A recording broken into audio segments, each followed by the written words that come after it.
notre 10e édition avec Adrien. On se retrouve au Grand Palais éphémère à Paris. J'avoue que moi j'affectionne ce lieu. Alors évidemment, je préfère le Grand Palais original. Mais l'an passé, nous étions au Parc des Expos. C'est quand même un peu moins glamour que ce type d'édifice avec la vue sur la Tour Eiffel à l'arrière. Et donc c'est un moment sympathique de se retrouver ici. Il y a un véritable engouement du public pour ce type de voiture, pour les deux BMW M1. Donc effectivement, j'espère qu'Olivier sera plus chanceux que l'année dernière, parce que l'année dernière, il avait abandonné dès la première journée. Donc si les deux sont à l'arrivée, on sera ravis.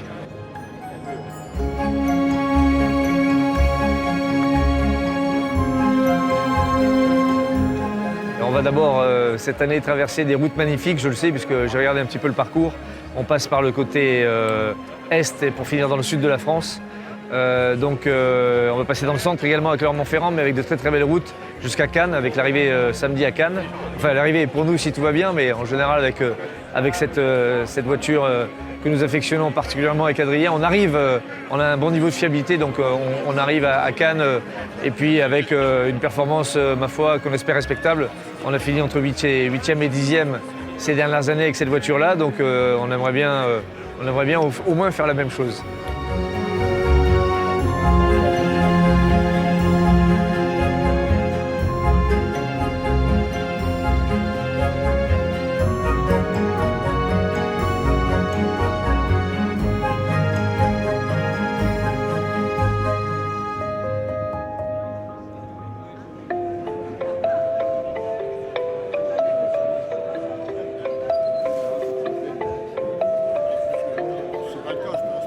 J'arrive à me repérer assez vite avec la voiture parce que finalement, je fais 6 à 7 courses par an et je tourne sur 3 voitures, pas plus. Donc entre la Stratos, la Porsche 911 RSR en Corse et puis la M1 pour le Toronto, j'arrive maintenant à très vite retrouver mes marques.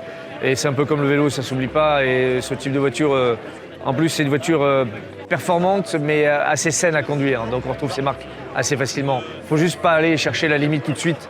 Il faut aller chercher la limite quand on attaque le 3e jour.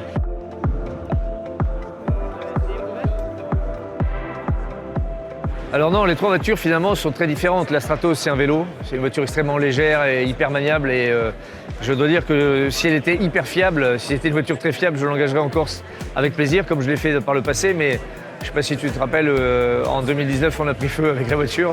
D'ailleurs, du coup, je l'ai faite restaurer et je l'ai revendue l'an passé. Et puis là, j'ai acheté une plus rare, j'ai pu trouver une Stratos 24 soupapes. Donc on l'engagera peut-être en Corse un de ces jours, on verra. On va d'abord la tester sur des rallyes plus courts. Et puis la Porsche RSR, c'est une voiture plus légère que celle-là. Donc ce qui est le plus déroutant sur la M1, c'est le poids certainement. Alors à côté de ça, on a quand même 150 chevaux de plus que la 911 RSR. On a 470 chevaux au total, donc on a la puissance qui vient commencer la prise de poids.